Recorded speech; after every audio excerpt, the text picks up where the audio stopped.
السلام عليكم ومرحبا بكم معنا في حلقه جديده من البودكاست ديال ستوديو كود 30 البرنامج اللي كنستضيفوا فيه صناع المحتوى والفنانين والناس اللي عزاز علينا باش نعرفوا كيفاش دازوا في الطريق ديالهم توصلوا للنجاح اللي هما فيه اليوم وش من صعوبات تخطاو باش وصلوا للمستوى اللي هما فيهم اليوم. معنا اليوم فكاهي فكاهو مهرج فنان ضحكي جليل تيجاني مرحبا بك معنا. Merci. Ça nous fait plaisir de te recevoir dans le podcast. Merci, Akhoya, moi aussi. نبداو من الاول. Ouais. C'est-à-dire من ta bio et on Ouais. a un petit truc اللي فين كنديرو بحال la bio ديالك Instagram qui s'affiche à l'écran. Ton nom d'utilisateur. Jalil Tijani. Quelle photo de profil on va mettre? Est-ce Alors, j'ai mis une photo qui me mettait un petit peu en valeur. Donc, une photo où on voit tes dents. Non. C'est vrai que j'ai une espèce de photo de moi dans un théâtre. Quoi, tu vois. Le statut, qu'est-ce qu'on va mettre? Je pense assez simple. Acteur, comédien. Ton âge? 34. Une citation qui te représente. J'aime bien la manière dont se termine Cyrano de Bergerac. Où il parle du panache. C'est le dernier mot de... Donc juste le panache? Oui. Ok. Oui, le panache, ouais. Ton horoscope. Je suis vierge d'un point de vue cosmique. Ton emoji favori. Moi, je mets beaucoup d'émojis parce que j'ai toujours peur que les gens interprètent mal mes messages. Donc, j'ai l'impression que je me justifie en permanence en mettant des smileys. Le rire jaune. Je suis heureux. Tu sais qu'il peut être très très mal interprété. C'est vrai. Non, mais je mets celui avec les dents, justement. Ah ok, Ouais, d'accord. La localisation. Rabat. Mais j'ai fait une petite tentative Kazaouia. Mais j'ai eu le problème de timing. En fait, j'ai loué un appartement un mois avant l'épidémie. La pandémie. Ouais, donc c'était pas le bon timing du tout. J'ai tiré Qdam 7 comme on dit. Un problème qui est assez récurrent dans mon existence. Et un lien qu'on mettrait dans ta bio qui redirigerait les gens vers un site ou un profil ou une vidéo ou quelque chose. Qu'est-ce que tu aimerais qu'on mette comme lien? Un lien vers les dernières dates de mon spectacle. Les 4 dernières dates de jeux de société. Jeux de société qui a pas mal tourné avant la pandémie, qui a dû Ouais. s'arrêter justement, mais qu'on a le plaisir de retrouver sur scène. Et je sais que tu n'es pas très réseaux sociaux. De toute façon, il suffit d'aller sur ma page pour Mais constater justement, on a un petit rituel ici. Ouais. كتاخذ التليفون ديالك تدير une story Ah. تتهضر مع ناس qui s'intéressent à ton actualité pour ne pas les nommer tes followers ou ta communauté. Ce Ou ne que- c'est pas ma communauté. Ils ne t'appartiennent pas. m'appartiennent Ça, j'ai Ce sont compris. des gens indépendants et responsables. Bon, que choisis de cliquer à s'abonner. Voilà, Les tout abonnés simplement, dial ton voilà, compte. voilà. Et tu vas leur dire qu'ils ont la liberté de te poser la question qu'ils souhaitent pour qu'à la fin du tournage, on réponde à ces questions-là. Je réalise cette vidéo sous la contrainte. Je suis avec Younes, on est chez Jaoujeb. Donc je joue le jeu. Alors Younes, c'est quoi? Je dois dire quoi? Posez les questions que vous voulez Voilà. et on y répondra à la fin du tournage. Donc si vous avez une question, posez-la et on y répond avant la fin du tournage. Selon la légende, tu as commencé à faire rire à l'âge de 7 ans. C'est fascinant. T'as dit ça? C'est écrit dans un des articles qui te concerne. Mhm. ما عرفتش شي واش نتيقوا ولا ما نتيقوش. Oui, mais en fait, il n'y a pas de légende. Je pense que comme tous les gamins, hein, tu cherches à attirer le regard des grands cousins et tu as envie d'être le petit garçon cool quoi, de la famille. Donc, je m'amuse à faire des imitations en fait. Quand j'étais petit, j'imitais les amis de mes parents quand ils partaient ou quand ils étaient là. Et ouais, je crois que j'avais goûté à ce truc de faire rire très jeune. Et je me suis dit, je crois qu'il y a un côté en moi, même enfant, je me suis dit, si super ça. Et j'aime Tu bien aimais quand le regard. J'aime bien. Du coup, est-ce que en arrivant à l'âge adulte, tu savais toujours que tu voulais faire ça comme métier, ou là c'est en explorant tes options que tu t'es dit ah il y a quand même ce truc que j'aime bien, que j'aimerais bien faire. Oui, bien sûr. Donc, si on reprend le cheminement des études, du lycée, bien sûr qu'il y a la constante de vouloir faire rire les amis et tout ça.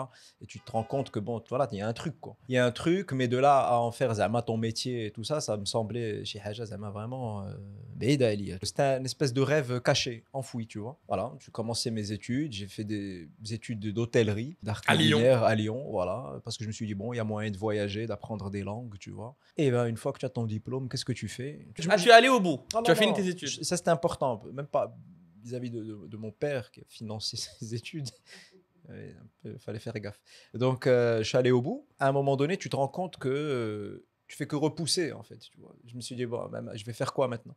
Et je savais que si je réglais pas cette histoire, de savoir si j'étais bon ou pas, et le seul moyen de le savoir, c'est d'y aller, en fait. Tu vois. Et donc, C'est là que tu décides oui, d'aller à Paris. Voilà, j'avais 23 ans. Je me suis dit, bon, là, de toute façon, là, il faut que je sache ce qu'il en est. Est-ce qu'il y a quelque chose ou c'est moi qui délire? Donc, je suis allé à Paris, voilà, et puis les études de théâtre. Donc, hyper bien les études de théâtre parce que déjà, humilité. parce que tu te rends compte que tu n'es pas le seul qui a un truc, qu'il y a plein de gens plus talentueux que toi, dans d'autres registres en plus. Il y a des gens qui sont hyper bons dans le drame. Donc voilà, c'est une époque hyper intéressante. Tu te cherches, tu essayes de toucher à différents codes. C'est très très cool en fait. L'école de théâtre d'une manière générale, c'est magnifique. Et donc ça a pris 3 ans. 3 ans, ouais. Est-ce que quand tu fais cette formation, tu as en tête d'être comédien tout terrain, entre guillemets, Ouais. ou là de devenir comique? C'est magnifique. C'est des belles questions, mec. C'est des très belles questions, hein.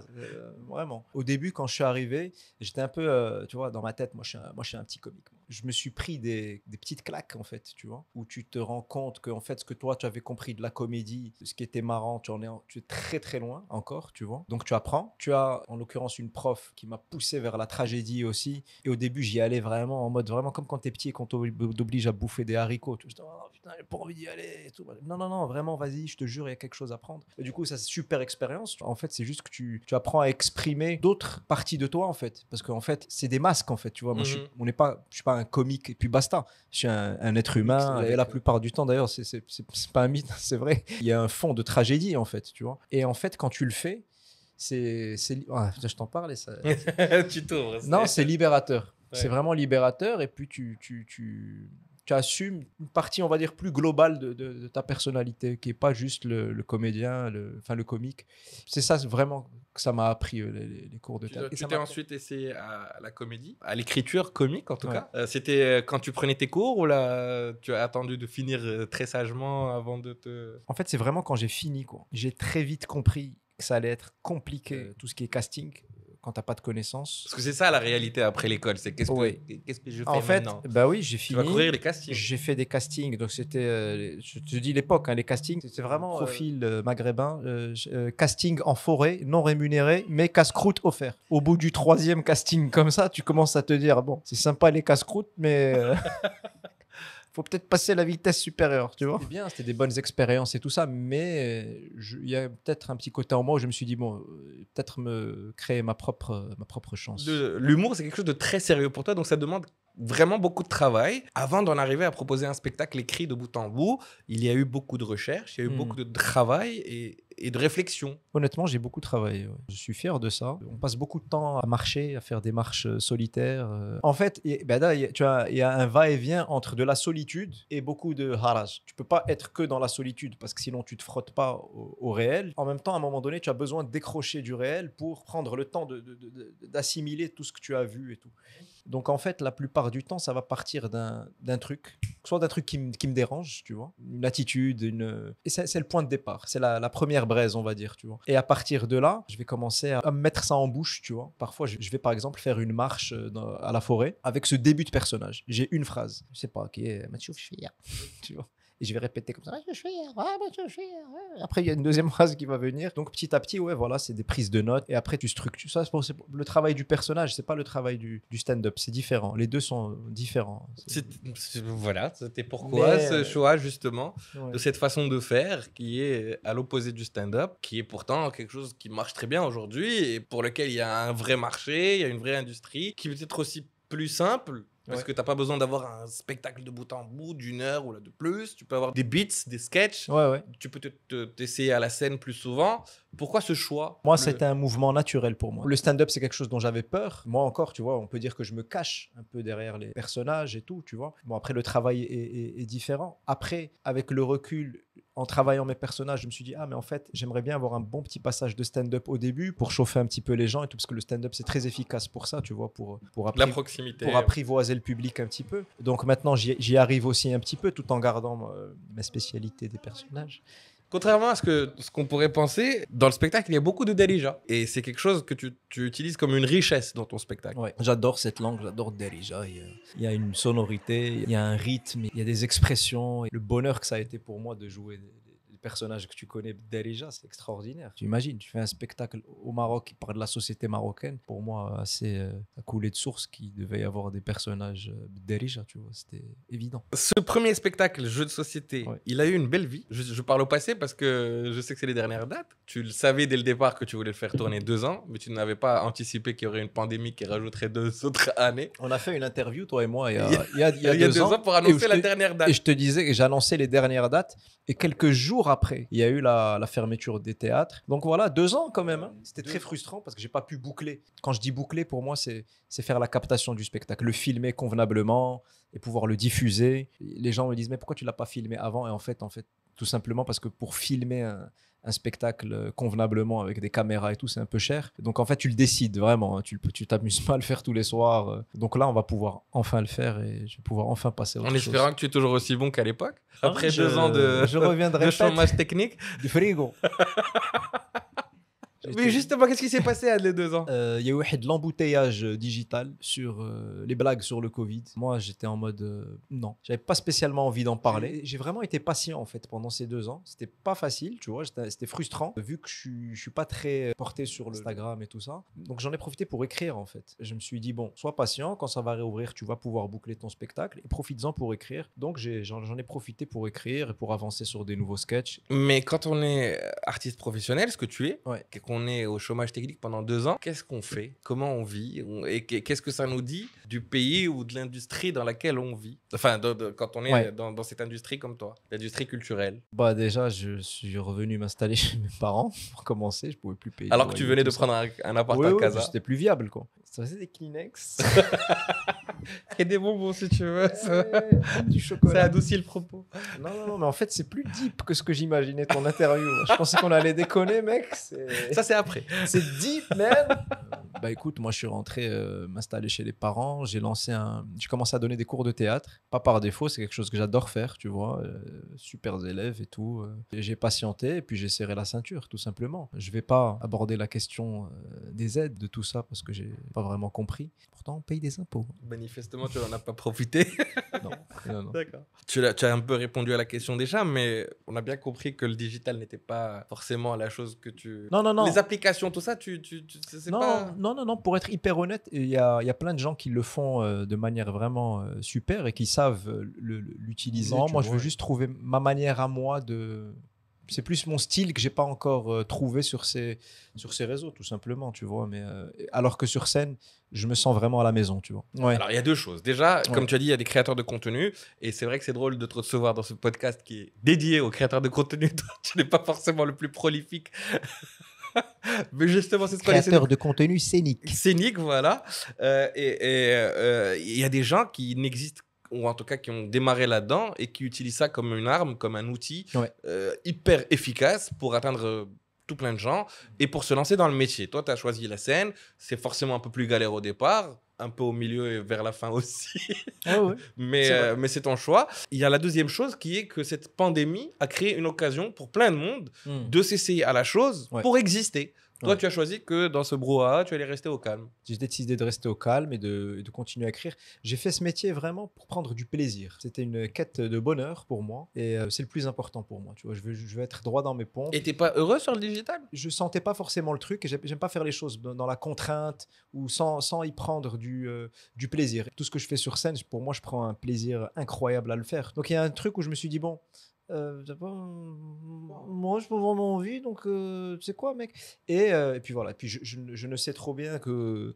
Je ne sais trop bien, nous ne savons, vous ne savez, que ce métier, c'est vraiment pas un sprint. Le métier du humoriste, c'est difficile d'être dans la durée, c'est difficile de construire quelque chose dans le temps. Il faut savoir être patient. Donc je pense que le digital se prête beaucoup au tout de suite. Au quick win. Le fameux quick win. Le quick win. Vous voulez créer du quick win? Parce qu'il y a le win et le quick win. Qui est plus quick que le win. Tu as les relations, on a fait le quick win. Tu peux être dans le win ou le quick win. Quick win. Donc, tu n'es pas dans l'immédiateté et l'urgence de ces... Non, en fait, ce que je pense aussi, c'est que Écoute, tu m'écoutes? Ça va, je me barre. Moi. Je peux faire des choses en même temps, enfin. C'est pas comme si je regardais mes messages, je check mes prochaines questions. Enfin, il est incroyable ce monsieur. Non, mais pour te répondre. Ce besoin du regard et de l'attention. Attention, hein. Et là, il y a la qu'à chauffer. Attention. Alors, Alors, qu'est-ce que je disais? Non. Vraiment, Instagram, enfin, les réseaux sociaux, il y avait vraiment plein de trucs super, mais ils ont modifié aussi le rapport à la patience des consommateurs culturels, en fait, tu vois. On est vraiment dans l'instantanéité et dans le temps très, très court, tu vois. Et donc, je pense qu'ils ont même modifié le rapport à la création des créateurs de contenu. D'ailleurs, quand tu parles avec des créateurs de contenu aujourd'hui, ils te disent « Non, non, non, mais fais-nous un truc, 10 secondes, quick win ». Les gens te disent « Mais mec, les gens n'ont pas le temps. On veut un truc rapide, efficace. Tac ». Ce qui est cool aussi dans le temps long, c'est que c'est un bonheur aussi de découvrir un truc dans le temps long, tu vois. Tu as le temps de développer les choses, de rentrer en profondeur. Et surtout dans l'humour, tu vois ce que je veux dire. Tu as le temps de complexifier les choses. Et donc là, on est sur vraiment une nqaib. Alors que toi, tu es sur un plat de consistance. On est sur une nqaib humoristique à consommer, tu vois, les gens... à emporter ouais, de manière sur le pouce. En plus de manière littéralement. En plus de manière complètement épileptique, frénétique. Et je dis ça, moi aussi, je me retrouve parfois à faire ça, tu vois. Et je me dis parfois, mais ouais, putain, mais qu'est-ce que... Tu vois, alors que je suis pas un gros consommateur d'Instagram, mais je me rends compte. Avant, je lisais. Est-ce que c'est pas juste un refus de la nouvelle norme pour toi, d'avoir cette attitude et cette posture par rapport à cette nouvelle façon de faire? Parce que la tendance laisse penser que c'est comme ça dorénavant. Donc, de résister à ça ne fait que retarder quelque chose d'inévitable pour toi, finalement. Non, non, non. Encore une fois, je veux juste le faire à ma manière. Je suis pas le seul, hein, tu sais. Je vois mes collègues, que ce soit ici, en France, même aux États-Unis, je suis un peu des gens sur Instagram. Parce qu'à un moment donné, tu te poses des questions. Tu dis, mais est-ce que c'est moi qui... En fait, non. Il y a des gens qui sont vraiment à l'aise avec ça et d'autres qui sont moins à l'aise, qui sont plus à l'aise sur scène, tu vois. C'est intéressant que tu évoques les gens en France, aux États-Unis ou ailleurs. Ils ont ce que tu n'as pas ici. Ouais. C'est la chance de pouvoir jouer beaucoup plus fréquemment, de manière beaucoup plus régulière, dans beaucoup plus de salles, devant beaucoup plus de gens qui se déplacent et qui achètent des tickets. Ce qu'ici, c'est vrai. On n'a pas. Donc toi, c'est un très bon point, en faisant ce choix de te couper du digital, tu te coupes probablement. Non, pas couper, mais en tout cas pas. D'ailleurs, allez sur ma page, là, j'ai posté des nouvelles vidéos. J'ai été soufflé par d'abord la qualité des vidéos, bravo à la production, et par la qualité de l'humour qui est proposé, parce que je sais que on fait pas beaucoup de choses, mais on les fait bien. C'est très très bien. Mais tu sais, je vais te dire, tu n'as pas fait du digital, tu as fait des vidéos que tu postes sur le digital, et c'est très différent. Ben, je recommencerai plus. Est-ce que tu comprends mon point? Oui, je comprends ton point. Je comprends ton point. Peu d'artistes vont prendre le temps de faire des choses aussi bien écrites, aussi bien produites et qui prennent autant de temps à faire. Oui. Et c'est une qualité, c'est génial. Mais ça a les défauts de ces qualités. Tu vois ce que je veux dire? Non, mais comme je te le disais tout à l'heure, c'est-à-dire que la manière dont sont constitués les formats, moi je le perçois aujourd'hui presque comme une espèce d'injonction. Une espèce d'injonction artistique, tu vois, c'est-à-dire qu'on t'impose des espèces de formats qui te conviennent pas, on essaie de te faire entrer dans des espèces de... C'est des gars à la Silicon Valley qui ont pensé des formats, des gens qui connaissent rien à l'humour, il y a un côté, tu vois. Bien évidemment, c'est aussi une source de créativité. Il y a des gens qui arrivent... La contrainte l'est en général. Ouais, il y a des gens qui arrivent à le... Mais le cadre, il existe. Maintenant, moi, je ne suis pas contre. J'ai juste envie de trouver ma propre manière à moi d'exister dans ce cadre. On a parlé de ces 2 années de confinement et du fait que tu écrivais donc un nouveau spectacle. Tu as refusé d'utiliser Covid parce que ça ne te plaisait pas manifestement.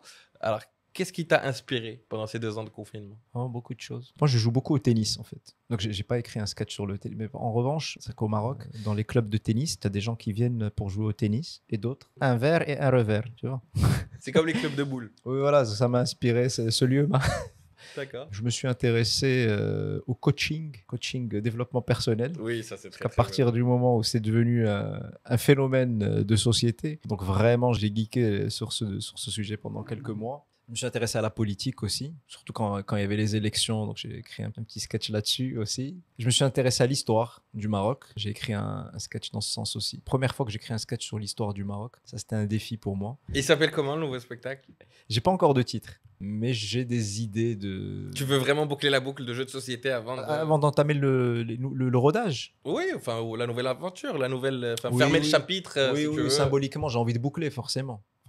C'est désagréable d'avoir une histoire qui n'est pas finie, quoi. Et par rapport aux maîtres de l'humour marocain, il y en a. Ouais. Est-ce que toi, tu as des maîtres marocains que tu suis, qui t'inspirent Oui, bien sûr. Comme tous les enfants, les adolescents, j'ai regardé le spectacle de Gad Elmaleh. Tant petit, tu vois, j'avais adoré, tu vois. Plus tard, après, dans l'adolescence, c'est l'humour de Jamel, tu vois, avec l'impro. Tu vois, vraiment, on dit que la phase collège, lycée, j'étais vraiment à fond sur Jamel. Un peu plus tard, j'ai découvert Hassan El Fed et Hanan Fadeli aussi, avec son sketch là qui m'avait tué. Tu connais la Yakacom? Ah oui, la Yak, bien sûr. C'est un truc sur les agences de com. Ouais. Donc, j'avais beaucoup aimé ça. Finalement, vous êtes plus un peu Hanan dans la El même Fed, tradition. j'ai dit Hanan El Fed. Hanal Fadeli est plus justement dans la tradition des personnages aussi. Ça, ce serait un mix intéressant d'ailleurs. Hanan El Fed. Bientôt. Est-ce qu'on lui rase la tête? Non, pardon. On lui met une grosse moustache, ce qu'elle a déjà fait. Ouais, Donc ouais, c'est ouais. pas compliqué de. Il y a un monsieur un jour qui m'avait dit ça. Il m'a dit انا كنت كنمشي للمسرح ايامات حسن الفد كانت عنده الزغبه فوق الراس. Et il est parti. Il m'a laissé avec cette information et il est parti.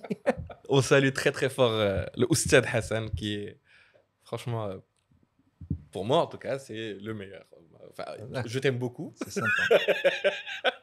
Mais Hassan, il y a quand même. Non, mais genre, chacun c'est. Je te souhaite. Oui, Inch'Allah, Inch'Allah, comme on dit. De quoi rient les Marocains? Alors, il y a un truc que j'ai remarqué, c'est que les Marocains, il y a beaucoup de blagues où on est très porté sur la sexualité. Alors, des blagues d'une grande créativité sexuelle, impliquant généralement des animaux diverses et variés, dans des aventures rocambolesques.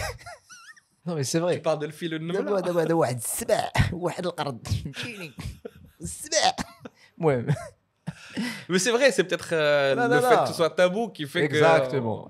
Alors que ça s'appelle l'anthropomorphisme. c'est ça, alors que dans d'autres contextes au théâtre ça ne passe pas le genre de truc. Alors que dans l'intimité c'est on est dans le Rocco Siffredi à côté, c'est la Reine des Neiges quoi. Pour ceux qui ne voient pas qui c'est l'individu, ça vient pas de nulle part, ça vient de l'halqa, ça vient de la tradition orale. Ça vient oui, il y a beaucoup de blagues sur la religion aussi, mais vraiment, ça va loin, tu vois. En fait, c'est vraiment le rapport à l'intimité. Dans l'intimité, on part vraiment sur des blagues, sur la religion, sur la sexualité, sur la politique, sur le pouvoir, même le pouvoir. Ça va loin, on le sait, on va pas se mentir, tu vois, entre nous, on est les mêmes là-dessus, sur les blagues, c'est ce qui nous réunit, tu vois. Mais dès qu'on est dans une enceinte, dans quelque chose de public, il y a un NES et tout machin. Il y a le waqar. Voilà. Je pense que c'est lourd à porter. Tu vois, le rapport à Chouma, le rapport à Haram, le rapport à c'est lourd à porter.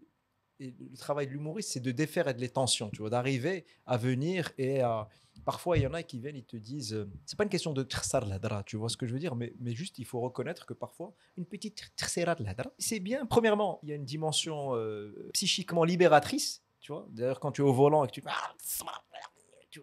c'est libérateur, et puis ça aide aussi dans le rythme à ponctuer une vanne. Et il y a des gens, cachez-moi ce sein que je ne saurais voir, tu vois. Tu as l'impression, il y en a des gens, ils n'ont jamais entendu. Ils jouent au... Donc, bon, voilà. Il y a le mot à l'emporte-pièce qu'on utilise, mais un peu schizo, quoi, tu vois. Un peu schizo. Donc le Marocain est schizo, même dans l'humour qu'il compte. Pas dire le Maroc... J'ai pas envie de faire les grandes phrases, le Marocain est schizo. On dirait... Ça va être le tir du podcast, tu viens de me casser le truc. C'est vrai, quand même. Mais ouais, peut-être un peu, ouais. Des artistes comme Echo, qui font rire beaucoup de gens, ont apporté la dimension de l'halqa sur scène et dans le théâtre. Ouais, c'est super. Et d'ailleurs, tu vois des affiches de spectacle d'Echo qui dit Echo délire avec le public. C'est-à-dire, il n'y a même pas de spectacle. C'est très bien. Même moi, en tant que consommateur, que ce soit de films ou de spectacles d'humour, ça dépend de mon humeur, tu vois. Parfois, tu as envie de te mettre un Marvel, même si c'est pas ma tasse de thé, mais tu as envie de te mettre un divertissement. Et parfois, en humour, tu as juste envie de partir, te détendre, passer une bonne soirée. Et tu as juste besoin de rire. Il y a une effervescence Ouais. dans la musique, dans la création audiovisuelle, dans certains domaines culturels que j'ai l'impression de ne pas retrouver dans l'humour au Maroc. D'abord, ça, par exemple, il a bret nsoulek. Je connais la génération ديال les humoristes. Tu pourrais me citer 3-4 noms ديال الناس اللي كتعتبرهم انت من الجيل ديالك؟ Il y a Karim Duval, hein, qui est marocain, qui est né, qui a grandi à Fès, mais qui est là, hein, et qui revient très souvent, et c'est mon pote. Il y a Mise aussi. Il y a... Mais attends. Mais le fait que tu galères est déjà la Non, réponse mais à tu, ma tu question. parles, parce que là, attends, on va pas se Vas-y, mentir. À on va partir pas du moment où il y a une dimension francophone dans mon spectacle, je t'ai cité des gens qui avaient aussi une والله ما dimension تنهضر على لا لونغ ولا francophone. على لا Bah, bah, dans لا ce- سيبل ما كنهضرش على Voilà, هادشي donc هذاك. moi, donc à partir du moment où je suis, on va dire, dirigeant francophone, je t'ai cité des artistes qui étaient aussi dirigeants francophones. Ok. Mais sinon, mec, tu as Bessou, tu as Yassar, tu as Rachid Rafek, Toute la clique ديال Thalys à l'époque. tu as etc. Thalys, tu as ouais, de Kouloum, tu vois. bien sûr. Tous ceux qui sortent de stand-up, l'émission télé Voilà, aussi. voilà. Ça, on parle des gens connus. Alors moi, j'aimerais parler de personnes, par exemple, qu'on ne connaît pas. Il y a des gens très talentueux, parce qu'ils n'ont pas encore le truc du digital et des super comédiens. Est-ce que tu as vu le garçon qui est dans le teaser que j'ai fait? Un garçon qui s'appelle Smaïl Alaoui, qui est sorti de l'Isadak. Je le connais tellement bien qu'il a travaillé chez Jawab. Oh ouais, bah tu vois, Smaïl Alaoui, c'est un mec qui est hyper talentueux, qui a un timing comique hors du commun, tu vois. Il a vraiment. Ça, c'est mes amis, c'est des gens que je respecte artistiquement, tu vois. On les connaît pas, tu vois, pas suffisamment, tu vois. Mais bien évidemment, voilà, on va pas comparer à la France ou serait-ce qu'à la Belgique. Il faudrait un comédie club qui cartonne à Casa, tu vois. Il faudrait un comédie club qui cartonne à Casa, que tous les gens qui passent sur Instagram, s'ils le veulent, qui viennent aussi sur scène, qui est plus de collaboration. Je crois que les rappeurs font plus de featuring entre eux que les humoristes, tu vois. C'est dommage. Bref. J'adore. Je vais rester avec toi, mais quoi, là, je kiffe. فقاش جديد اخويا جليل. Fais quelque chose, sinon les gens vont t'oublier. C'est une phrase que j'ai entendue, mon ami. Ça peut terroriser un artiste, ça. Au début, tu dis, mais les gens vont oublier. Après, à un moment donné, tu te dis, bon, soit. Je te jure, et ça te détend, en fait. Ouais, j'aime pas vivre avec l'espèce de truc de créer dans la, Mais dans la contrainte. tu es aussi. C'est une aventure spirituelle, être le métier. Wahqallah, je te parle très sérieusement. Je pense que vous êtes très, très rare à le vivre comme ça. Wallah. Wahqallah, c'est une Et c'est aventure exceptionnel, c'est spirituelle génial. parce que tu apprends énormément sur ton orgueil, sur ton rapport à te faire aimer des autres, les gens disparaître, être un jour Je dans vais la te lumière. poser la un jour- question Tu vois ce que je veux différemment. dire? Tu es un producteur maintenant. Ouais. Et il te dit, je dois rentrer de l'argent avec toi. Et il te dit, le prochain non, spectacle, pas il est comme pour ça. quand? Non. Mais moi, de toute façon, on n'a pas ce rapport-là parce qu'on a un rapport très amical et que le producteur aussi il respecte le rythme de l'artiste. Tu vois, l'objectif, D'accord. c'est pas de le presser comme un citron. Moi, j'aimerais commencer le rodage des nouveaux sketchs. Je ne vais pas parler de nouveaux spectacles parce que j'ai pas encore la structure, mais j'ai juste plein de bouts, tu vois, que j'ai besoin de mettre ensemble, de trouver le liant. Pas le liant. La rentrée, en fait. La rentrée prochaine, j'ai envie de me trouver un petit théâtre. Rendez-vous est pris. Ouais, la rentrée prochaine, on va se trouver un petit théâtre, les amis. Rabat, Casa, Darbouazza aussi, il y a un théâtre très sympa, ce mec. On va se trouver un petit théâtre et on va faire du rodage. Et là, ce serait très intéressant de collaborer aussi avec des autres humoristes. Parce que c'est ce qui se fait en France aussi. Tu vois, par exemple, quand il faut roder un spectacle, tu peux pas venir faire 1 heure d'un coup, tu vois. Surtout au début. C'est bien de faire un quart d'heure, après tu fais 30 minutes, après tu fais 40. On se passe la main. Voilà, et en plus c'est sympa, même pour le public, Bah c'est ouais. sympa parce que ça leur permet de voir différents humoristes la même soirée, tu vois. On passe à la deuxième partie de l'émission. Bon, on peut pas ignorer le fait que tu sois de Rabat. Ça, c'est pas ta faute. On est à Casa. Ouais. Et on va jouer le match Casa-Rabat. Ah. D'accord? Alors tu sais, moi je suis très critique aussi, donc. Non, mais j'ai envie de je suis savoir critique ton envers avis. les deux, tu vois. J'ai envie de connaître Les ton deux, avis. Parfois ils me gavent, donc. Alors, pour sortir et faire la fête, Casa ou Rabat? Ah, Rabat, le nightlife à Rabat, c'est incroyable. On est sur du Las Vegas là. Juste te dire un petit truc là-dessus. J'ai croisé un voisin dernièrement, s'il m'écoute. Hein, j'ai croisé un voisin et il me dit "T'as les كدير داكشي ديال l'audiovisuel ياك المسرح." قلت لي et je voulais faire ma promo. Je lui dis "Vous savez là, je joue au théâtre le 9 avril, au théâtre Mohamed V, venez." Il m'a dit "كديروا داكشي بالليل." لا مع الفطور قلت له tu sais ce qu'il m'a répondu, je te jure, il m'a dit moi je sors pas le soir et il est parti. Pour le shopping. Paris. Pour marcher dans la rue. Casa. Ah, ok. Moi d'un point de vue inspiration, Casa. Et ben justement, pour l'inspiration, c'est Casa. Ouais, pour la rue, le côté urbain, j'aime bien le côté urbain à Casa. En tout cas, d'un point de vue humoristique, moi il faut savoir que oui, c'est la première fois que petite anecdote, la première fois que j'ai fait mon spectacle, j'allais jouer à Casa. Le jour du spectacle, c'est une belle aventure qui commençait pour moi. Pour manger, Casa, beaucoup plus de choix. pour rouler tranquille, Casa extraordinaire. Le trafic. pour magnifique. travailler. Pour travailler, Rabat. Pour se poser tranquillement dans un parc avec son ordinateur. C'est le travail de tout le monde, ça. Non, mais c'est mon travail, tu Oui. vois. Mais pour travailler, quand tu es consultant, ouais, Casa, clairement, c'est... Pour passer un week-end? Si tu veux un petit week-end en famille sympa à Rabat, il y a plein de trucs sympas. Si tu veux faire un week-end où tu sors, bah, plus Casa, en fait, ça dépend ce que tu cherches. Pour aller au stade? Au stade, pour te dire la vérité, moi je fréquente pas beaucoup le stade de foot. Ça fait très longtemps que je suis pas. La dernière fois, j'étais à terrain Moulay Abdallah. Je me rappelle très bien, il y avait Chmar qui jouait. Il avait raté. Ah oui, ça date quand même. Il avait raté une On passe. parle de 2006 là, je crois, Ouais, ou ça quelque fait chose comme longtemps. ça. Et il y avait un spectateur qui l'avait insulté. Il lui avait dit Allah yatak. Fais de la wesh. Et enfin, pour jouer son spectacle. Alors c'est particulier parce que je viens de Rabat, donc à Rabat ils font du bruit aussi parce que c'est la famille, tu vois, il y a les amis et tout, donc le public est chaud. Mais c'est vrai que Casa c'est chaud quoi. Attention, Paris aussi, la communauté marocaine à Paris, j'ai joué à Paris parce qu'à Paris ce qui a joué en ma faveur c'est que le Maghreb mouhchi le Maghreb. Donc tu viens sur scène, tu leur dis juste Salam alaikum. Salam, même pas salam, tu le fais juste comme ça. Salam. Salam. Là, tu vois, ils deviennent complètement hystériques. Tu me dis salam, Donc, ça, quand tu rentres dans les sketchs déjà, là, ils deviennent hystériques. C'est magnifique. Je vais tenter un questionnaire dont je ne suis pas certain. Je vais la voir si tu vas m'aider ou pas. Tu parles du Maroc comme un des meilleurs terrains de jeu pour un humoriste, source d'inspiration. J'ai fait un peu le tour des news. J'ai trouvé des choses un peu rigolotes, tu vois.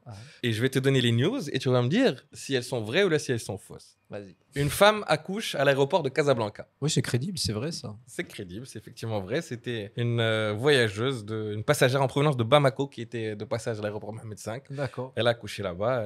L'aéroport Mohamed V a tweeté là-dessus pour Ça s'est l'annoncer. bien passé. Et ils l'ont appelé comment Terminal 1. Mohamed. Terminal Terminal 1. Est-ce que ça t'arrive de prendre le train? Ouais, de temps en temps, Rabat Casa, ouais. Rabat Casa. Bah justement, est-ce que Ouais. tu savais que le record du trajet le plus long entre Rabat et Casa est de 11h35 minutes?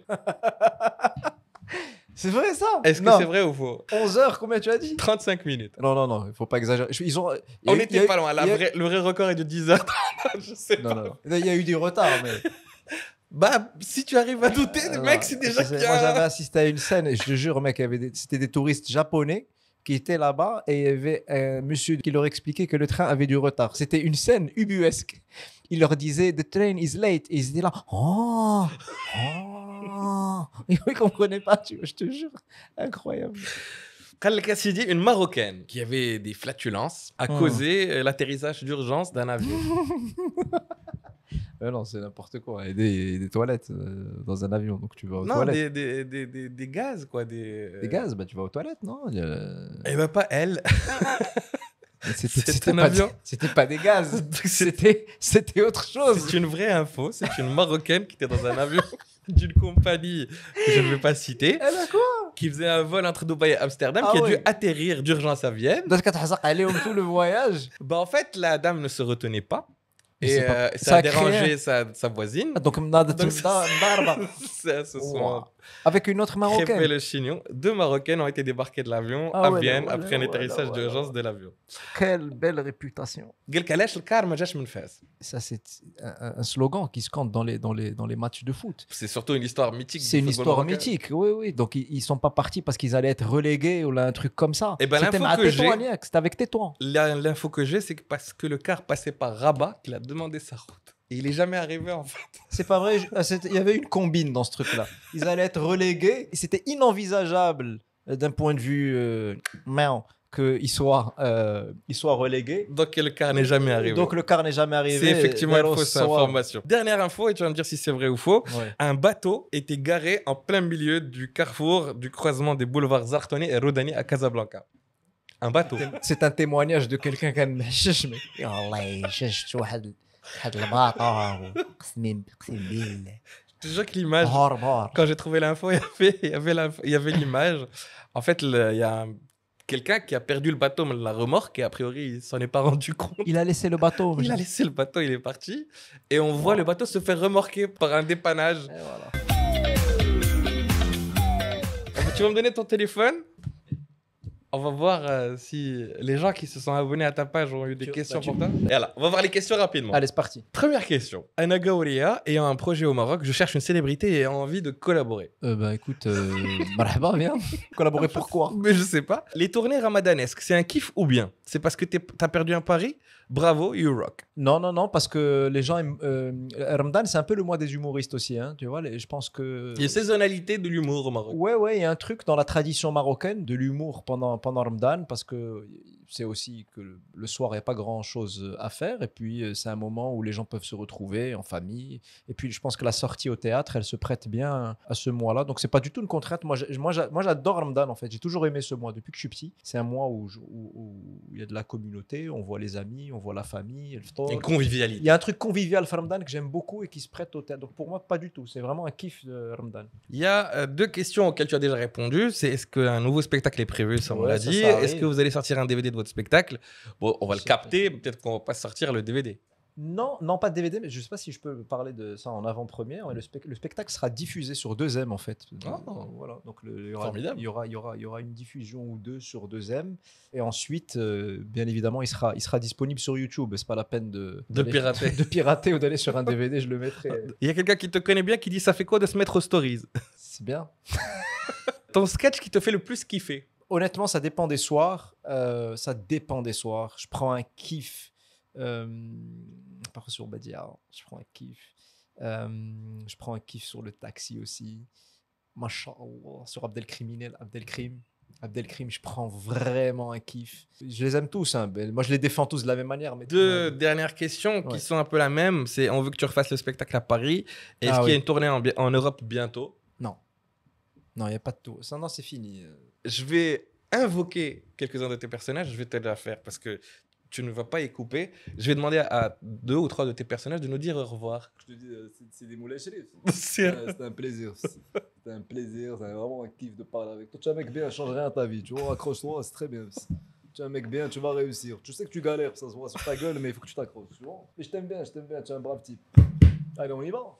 Merci Namas. Bien évidemment, c'était un plaisir d'être avec vous ce soir. Votre capacité à recevoir les gens, l'accueil, vous êtes vraiment... D'ailleurs, si vous avez un poste, j'ai ma nièce qui est née, ça fait vraiment plaisir.